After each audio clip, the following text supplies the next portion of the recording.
قرآن حکیم نے بھی سورہ آل عمران کے آخری رکوع میں ذکر کو سب سے پہلے اور سب سے اہم عامل کی حیثیت سے شمار کیا۔ چنانچہ اس کی پہلی آیت جو ہے سورہ آل عمران کے آخری رکوع کی، اس میں تو وہی مضمون جو میں بیان کر چکا وہ آیا ہے، ان فی خلق السماوات والارض واختلاف اللیل والنہار لآیات لأولی الالباب، یقیناً آسمان اور زمین کی تخلیق میں اور دن اور رات کے الٹ پھیر میں نشانیاں ہیں ہوش مندوں کے۔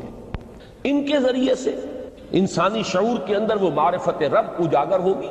وہ پہلا مرحلہ اب اس نے طے کر لیا، وہ ڈورمنٹ معرفت اب ایکٹیویٹ ہو گئی۔ اب مزید فکر کا مرحلہ ہے جو اگلی آیت میں آیا ہے، الذین یذکرون اللہ قیاما وقعودا وعلی جنوبہم ویتفکرون فی خلق السماوات والارض ربنا ما خلقت ھذا باطلا سبحانک فقنا عذاب النار۔ یعنی تفکر جو ہے ویتفکرون فی خلق السماوات والارض، وہ تفکر کرتے ہیں، غور و فکر کرتے ہیں آسمان اور زمین کی تخلیق میں، لیکن اس تفکر کے ساتھ لازماً ذکر اور ذکر مدام، ذکر بھی وہ کہ جو مستقل ہو، ہر حالت میں ہو۔ الذین یذکرون اللہ قیاما وقعودا وعلی جنوبہم، وہ لوگ کہ جو اللہ کو یاد رکھتے ہیں، اللہ کا ذکر کرتے ہیں، کھڑے ہوئے بھی، بیٹھے ہوئے بھی، اور اپنے پہلوؤں کے بل یعنی لیٹے ہوئے بھی۔ اب ان تین کے سوا تو کوئی پوزیشن انسان کی نہیں ہے، اسی کا نام ہے دوام ذکر۔ اور اس کے ساتھ اگر وہ تفکر کرتے ہیں تو ان کا فکر اگلی منزل تک پہنچتا ہے۔ تو پہلی شے تھی فکر انسانی کی صحیح رخ پر مزید پیش قدمی اور پیش رفت، اور اس کے لیے لازم ہے ذکر و فکر کا امتزاج۔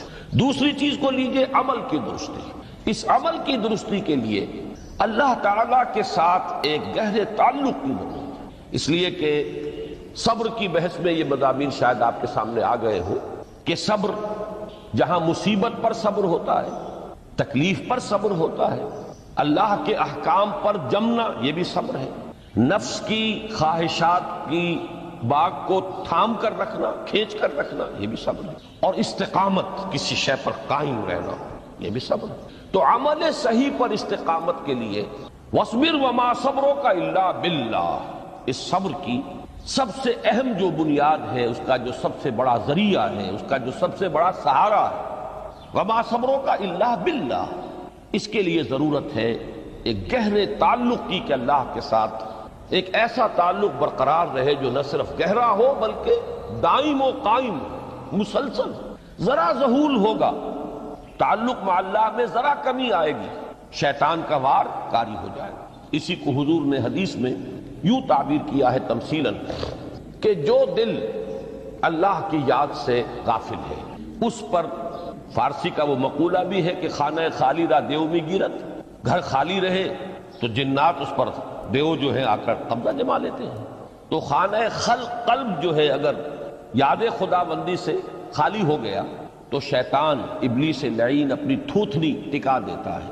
یہ لفظ آتا ہے سور کے منہ کے لیے تھوتنی، جس طرح اس کا نکلا ہوا سا منہ ہوتا ہے آگے، تو یہ لفظ استعمال کیا گیا کہ وہ اپنی تھوتنی انسان کے دل پر جما کر اور پھوکے مارنی شروع کر دیتا ہے۔ تو شیطان کو موقع ہی تب ملتا ہے جب انسان کے تعلق مع اللہ کے اندر کمی، وہ خانہ بالکل خالی ہو گیا ہو یا اتنا ضعیف ہو گیا ہو کہ کل عدم ہو جائے، گویا کہ نہیں۔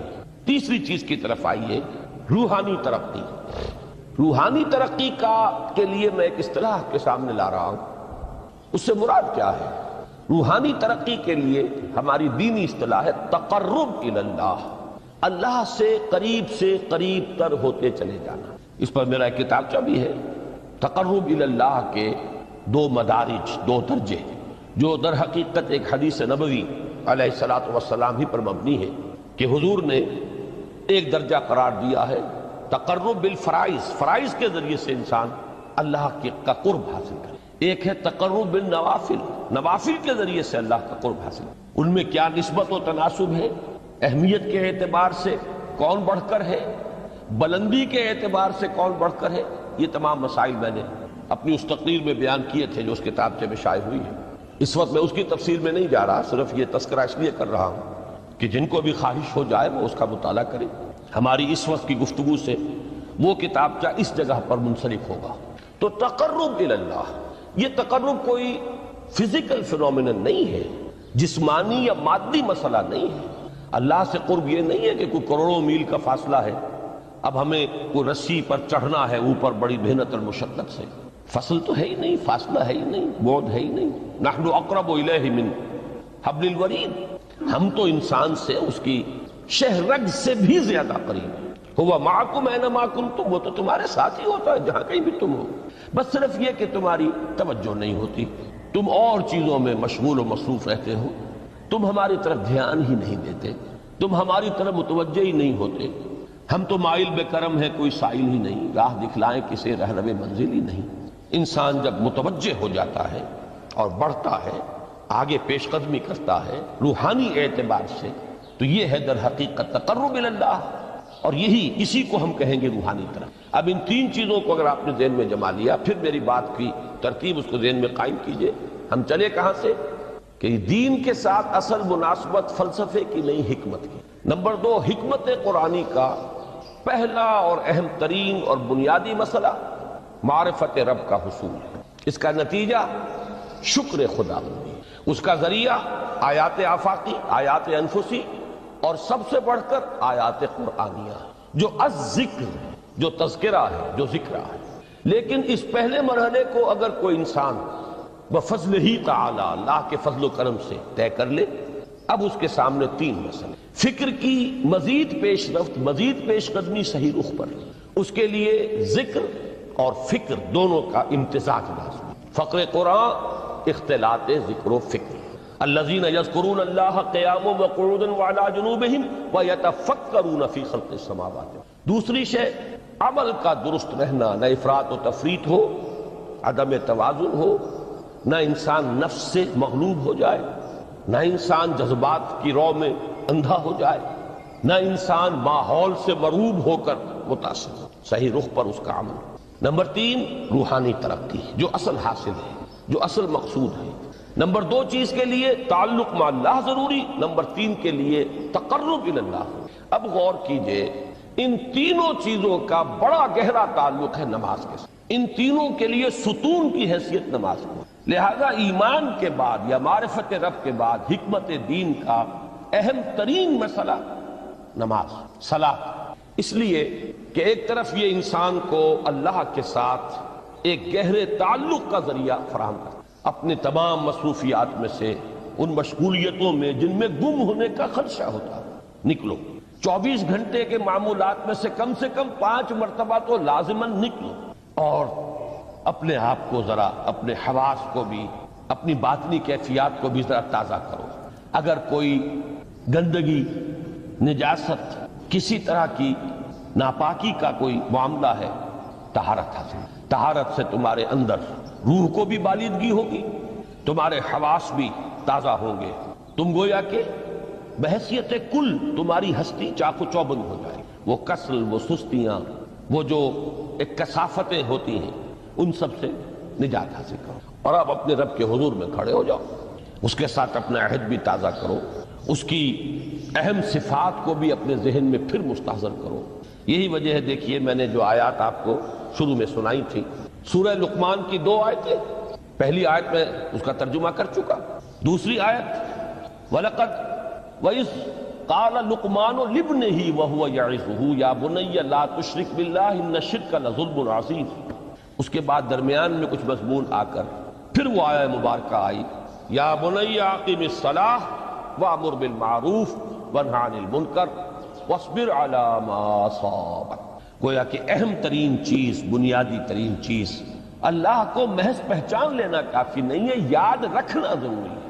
اللہ یاد رہے گا تو فکر صحیح آگے بڑھے گا، اللہ یاد رہے گا اور اس کے ساتھ ایک گہرا تعلق جو ہے برقرار رہے گا تو عمل درست رہے گا۔ بالکل یہی بات سورہ طٰہٰ میں جو پہلی وحی حضرت موسیٰ علیہ السلام پر ہوئی، اور پہلا مخاطبہ ہے، چونکہ حضرت موسیٰ کو یہ انبیاء کرام کے مقدس گروہ میں ایک امتیازی حیثیت حاصل ہے کہ ان سے براہ راست گفتگو ہوئی ہے، اگرچہ صرف ایک پردہ تھا، اوٹ من ورائے حجاب گفتگو ہوئی ہے، لیکن یہ کہ کوئی فرشتے کا درمیانی جو ہے وہ لنک نہیں تھا، براہ راست اللہ تعالیٰ نے حضرت موسیٰ علیہ السلام سے کلام فرمایا، کلم اللہ موسیٰ تکلیما۔ موسیٰ سے تو اللہ نے کلام فرمایا جیسے کہ کلام کیا جاتا ہے، تو پہلا مخاطبہ ہے، یہ پہلا مکالمہ ہے، پہلی وحی کہی ہے، اسی میں یہ الفاظ بھی موجود ہیں، اننی انا اللہ لا الہ الا انا فاعبدنی واقم الصلاۃ لذکری۔ یہ گویا کہ حکمت قرآنی کا ایک بہت بڑا خزانہ ہے یہ آیت مبارکہ، کہ خود حضرت موسیٰ علیہ السلام کو جو ہدایت دی جا رہی ہے، میں ہوں، میں اللہ، اننی انا اللہ لا الہ الا انا، میرے سوا کوئی معبود نہیں، فاعبدنی، بس میری بندگی، میری عبادت، میری پرستش، میری محبت، اس کو اختیار کرو، وَأَقِمِ الصَّلَاةَ لِذِكْرِي، اور نماز کو قائم رکھو میری یاد کے لیے۔ بلکہ اسی سلسلہ کلام میں آگے چل کر سورہ طٰہٰ میں آتا ہے، کافی گفت و شنید کے بعد جب حضرت موسیٰ نے کچھ معذرت بھی کی، کچھ دعائیں بھی کی، اللہ نے ایک دعا قبول بھی کی کہ ان کے بھائی کو بھی شریک کر دیا، حضرت ہارون کو بھی۔ اس کے بعد پھر جب فرمایا کہ اب جاؤ فرعون کی طرف، تو اس میں فرمایا وَلَا تَنِيَا فِي ذِكْرِي، اور دیکھنا یہ جو عظیم مشن تمہارے کندھے پر آ گیا ہے، بڑا بھاری اور کٹھن ایک فرض ہے جو تم پر عائد ہو گیا ہے، اس کے لیے سب سے بڑی تمہارے پاس جو قوت کا ذریعہ ہے وہ نماز ہے۔ اقیم فلا تنیا عن ذکری، میری یاد میں کبھی غفلت نہ کرنا، اس میں کبھی کوئی کمی نہ آنے دینا۔ جیسا کہ میں نے عرض کیا تھا کہ جیسے ہی وہ تعلق جو ہے کمزور پڑتا ہے یا منقطع ہو جائے معاذ اللہ، تو پھر انسان گویا کہ شیطان کے لیے ایک لقمہ تر بن جاتا ہے۔ اب آپ غور کیجئے، تیسری شے تقرب الی اللہ، اس کے حوالے سے بھی جو فرائض اور نوافل کی بات ہے اس کو اس وقت ذہن سے نکال کر یہ سمجھیے کہ اس میں نماز کا کیا مقام ہے، اس لیے کہ نماز فرض بھی ہے، نماز نفل بھی ہے، وہ تو ان دونوں میں شریک ہو جائے۔ اب اس کو لفظ صلاۃ کے حوالے سے آپ ان دونوں چیزوں کو سمجھیے۔ صاد لام واو یا یہ چونکہ حروف علت ایک دوسرے سے بدلتے رہتے ہیں، یہ جو مادہ ہے اس کی جو خالص لغوی اصل ہے، جو خالص عربی زبان میں اس کا بنیادی مفہوم ہے، وہ آگ جلانا یا آگ تاپنا یا آگ سینکنا، حرارت حاصل کرنا۔ لہذا بار بار آتا ہے جہنم کے ذکر میں اسلوہا، اب جلو اس میں، تاپو اس کو، یہ سینکے گی تمہیں۔ بلکہ تفتلون کا لفظ آیا ہے حضرت موسیٰ کے کلام میں، جب وہ گئے تھے کوہ طور پر، جب پہنچ گئے تو تھے آگ تک کی تلاش میں، لعلکم تفتلون، تو اپنے اہل خانہ سے یہی کہا تھا کہ مجھے کہیں وہ روشنی نظر آ رہی ہے، غالباً کوئی وہاں سے آگ مل سکے گی، ورنہ یہ کہ کوئی رہنمائی کو رستہ مجھے مل سکے گا، میں وہ آگ لے آؤں گا، کوئی چنگاری وہاں سے لے آؤں، لعلکم تفتلون، تاکہ تم، اب یہ